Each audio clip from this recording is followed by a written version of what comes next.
Welcome back to Switch Center, episode 3. This is where we're recapping our Switch Center podcast, giving some bigger highlights and doing some fun things like Pokemon card pack openings in the middle of the video. As always, I'm Quinn. I'm Trey. I'm Burge. And I'm Ethan. Nintendo released their financial earnings report for the calendar year of 2025, and surprisingly, the sales numbers for Switch 2 weren't as bleak as many news outlets expected. What does this mean for the future of the console? I'm not sure if you guys were plugged into the discourse online as far as Switch 2 sales go. No, I wasn't. Yeah, but they did really good up front. But around the winter time, a lot of different news outlets were saying that Nintendo's sales were struggling a lot. But then they released their sales numbers, and I'd say that's not the case. So, Really? What are some of the numbers you saw? it said, as of December 31st, 2025, the Switch has sold 17.37 million Switch 2 units. They've moved that many units to stores.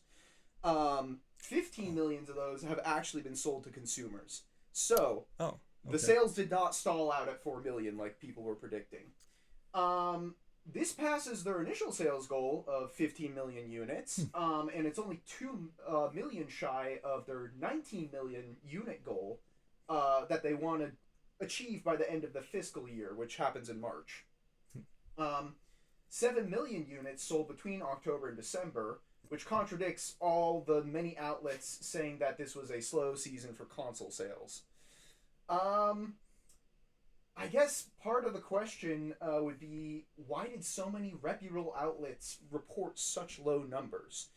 I think in that case, one reason would probably be because during Black Friday, the Switch sales were low. But the reason for that is probably because there was no Black Friday sales. Black Friday barely exists anymore. And the PS5 was outselling the Switch 2, but that's because they did have Black Friday sales during that period. Gotcha. The one sale I did know about is you could go to Costco and buy a bunch of $100 gift cards for $80. Yeah. That was the closest thing they had to a Black Friday Burge sale. got that inside scoop. I did, yeah. So you could get the Switch 2 for $50 off if you buy it all in gift cards Wow. on the Nintendo website. If the Switch was doing so well, why did so many news outlets say it was doing terrible? And this I can sort of open it up to you guys, but my big thing is people love to hate. It gets clicks.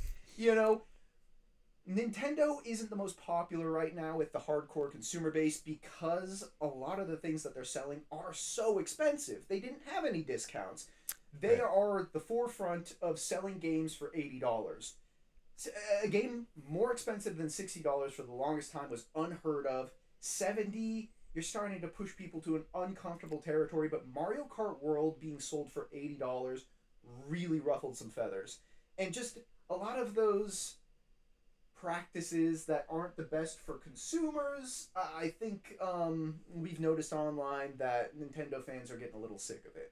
Yeah. And because of that, I think certain news outlets or creators can capitalize off of those angry feelings and, just be kind of, I think they're called hate tubers. People just like, Star Wars sucks, this sucks, this, where they just kind of, their business model is upsetting people. I've even noticed for videos that I post on Chozo Archives, if I have Humble plug, at least or, the subtle plug. Let's go.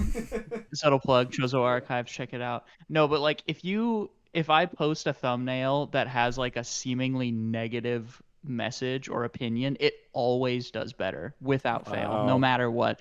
And so it's almost like I bait people in, and then it's like, actually, I think everything is great, and then they get mad at me in the comments. Let's go.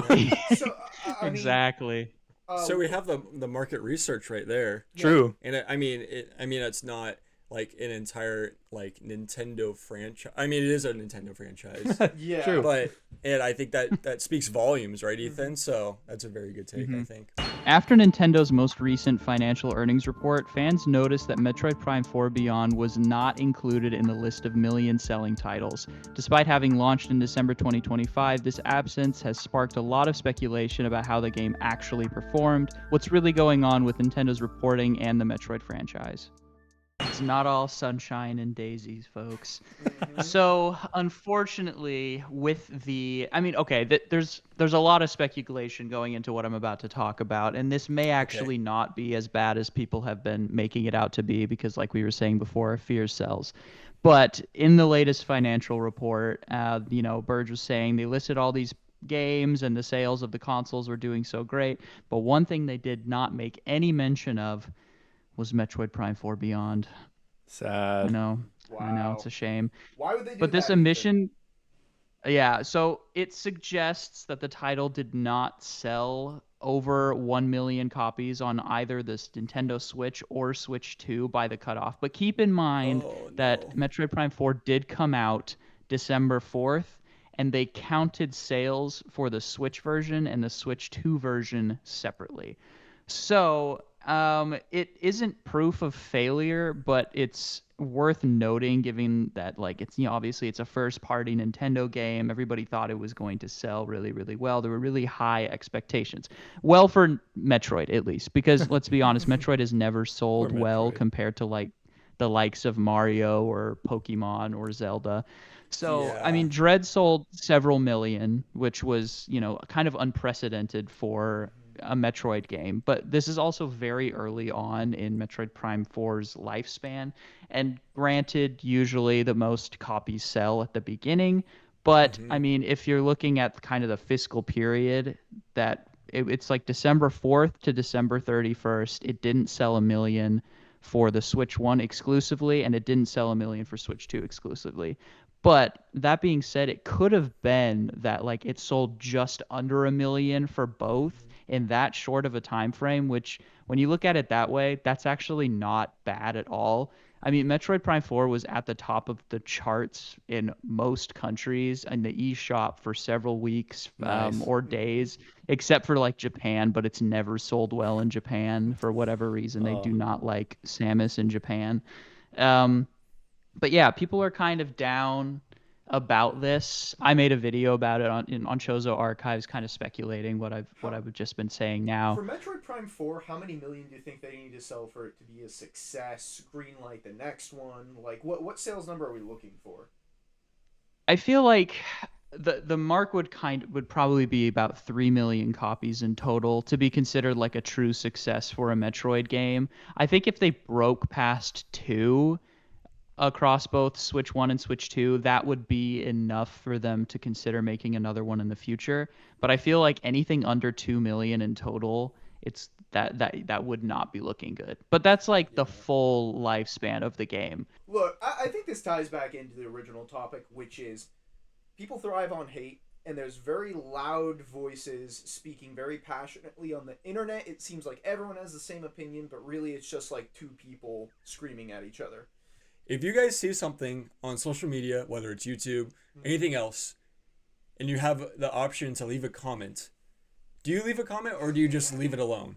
I'm just curious, because I'm like, who actually comments on videos? I never comment on any videos. I just look at it and I go along my way. The only times I've commented recently are videos where I'm like, oh my gosh, I love this and I really want to show my support. Okay.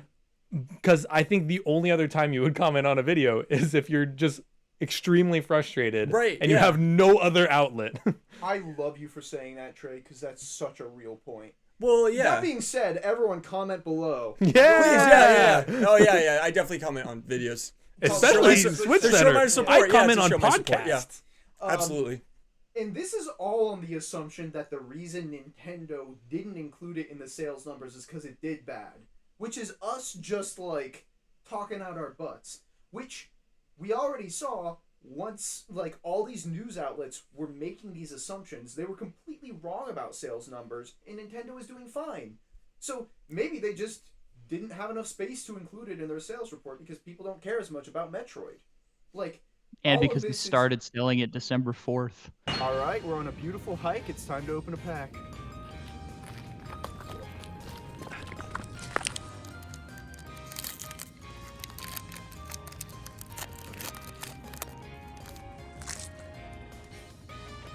Okay. All right. All right. Okay. All right. All right, now we're getting to it. Don, All right. Oh, foil yamper. for Amber. Oh, Wait. we got a hit. Wait. Hold on. Foil Milcery. Yeah! Foil Mega Charizard X. That's a good one. Good pack. Along with the introduction of the new Pokemon Lego sets, Lego has also introduced a new Smart Brick system, which has been met with mixed reviews. But what happens when these two genres and franchises mix? Our thoughts next. Here we go. I want you guys to close your eyes. Let's go on an adventure together. So, imagine it's Christmas morning. Yes! Oh boy, cookies. You're still young, you're living at your parents' place. You go up to the Christmas tree and you open a present for the first time. You know Yes! It's a Lego set from the way that the box shakes. You can hear the pieces Yeah. inside. You open it up and it's a Star Wars TIE Fighter. Oh my god. And you say, "Wow, I love this." Wow, I love this. The only thing that could make this better is if it made sounds when I flew it around and I threw it in the air. The only thing that would make this better is if it made sounds when I threw it around in the air. And that's exactly what Lego is doing with their new Smart Brick. No Yippee! Smart Bricks. My topic for today is Lego recently announced the new Smart Brick, the Smart Brick system. And this Smart Brick in particular is being paired with a couple of smaller sets, but more specifically what they released it with are a couple of Lego Star Wars sets.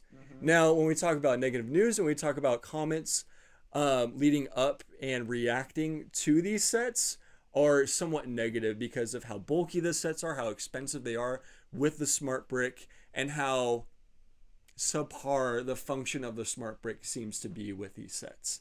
And all that to say, it's being released towards actually the beginning of March of this year. We're going to see those sets on shelves with the Smart Brick. So it's Wow. coming to a store near you very soon. Now, on top of that, we've also seen the release of what we talked about in a previous podcast episode, which are the Pokemon Lego sets. Some of which have very hefty price points, and some of which you can only get exclusively through rewards points or with the pre-order. And those pre-orders are going to be over pretty soon because those sets are being released towards the end of February. They did a lot with Star Wars. A couple of things I want to point out about the Smart Brick itself is that there's no on or off switch. In order to operate the Smart Brick, you have to shake it to turn it on. Motion technology is Motion back in technology. the year 2026. God, I hate motion But technology. and so the thing is, the reason why this has received mixed reviews, first of all, is that okay, it's kind of a gimmick to turn on. Second of all, when we think about the larger scale of the Lego community, the larger scale of people who want to use these bricks outside of the original sets that they're given into, there are some cool functions like light features, like directional things like these bricks can sense one another if they're paired together, and other things like different sounds that are paired with the brick. But how does that function in a stationary set at a certain con or a place where it's going to be stationary, not moving? How do you turn it on to get those reactive features if there isn't an on or off switch? Do you have to shake a physical building that you want to put actual responsive lights on if you were to apply this to a set? All that brings, so how does this relate to Nintendo? I talked about the Pokemon sets, I talked about the brick. There has been a leak, some speculation of a Pikachu house that features the Smart Brick. Okay. That is one of the driving factors of this conversation. But what is the Smart Brick? What does that have to do with anything with Pokemon? Oh boy, I love to shake my Pikachu house. Exactly.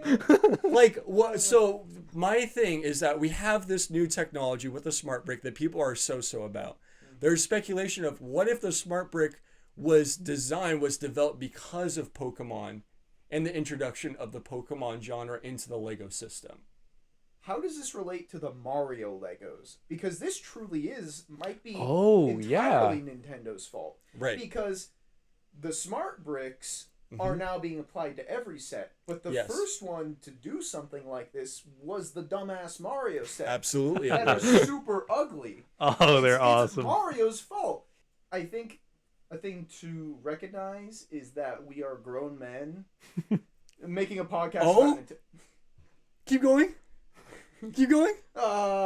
this is not for us. Oh, it's a paisano. Yeah, the sands of time. The sands of time. Are And leaving that's you behind. exactly what I'm trying to get at too, is because it's like this Oh, is man. not meant for us anymore. No. It truly is not. Like all of the again, we're going back to like the negative reviews that we're seeing online, and this is the whole reason why I brought up like if you guys see something, Ethan, if you saw the Smart Brick reveal and the entire show that went up to it, the YouTube video that I looked up to research this topic, everyone is like, this is so stupid and pointless.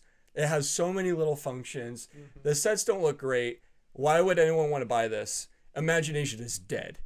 And it's just like they jump to this conclusion, and then it's just like the gentle like hand on the shoulder of like, this isn't meant for you. this is for a 5-year-old It's who not- like, because it reminds me of just like a freaking Fisher Price toy. You know that it's like you tap the keys on the piano, it goes bing bong boom, then And it sure it's does. and it's that you don't see any adults walking up to them being like, "Yo, this is stupid. Why would I buy this?" It's like it wasn't meant for you in the first place. Just let it go.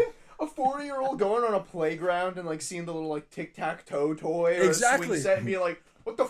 This isn't for me." It's like you said, when I saw the Smart Brick, I was like, that looks so stupid. But I did recognize, okay, this is meant for children. I will say, if my kid asked for a $200 Lego set that makes noises, I would say, Right. sorry, bud, Make 'em with no, your I'm mouth. not getting that for you. But that's just me.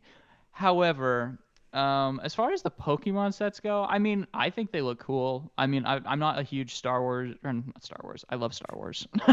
I'm not a huge Pokemon guy, but I mean, when I saw the starter like set, I was like, that looks cool. $600. I think it's 600, but I was like, but that looks really cool. And it's kind of the way I thought about it. Like, okay, like a $600 Lego Star Wars set, or like the Barad-dûr Tower from Lord of the Rings is freaking sick, but Ooh, it yeah. costs, about that much. So I don't know if it's your thing and you have adult money, like I don't see any problem with getting a $600 Pokemon Lego set with Yeah. no Smart Bricks. I think to kind of circle back to the actual what may be released in this summer, what's projected to release in this summer if the Pikachu house comes out, I think this marrying of like the technology and like the Pokemon franchise, like if that comes to life somewhat, I do think that'll spark a little bit of joy inside of me, like to have a physical set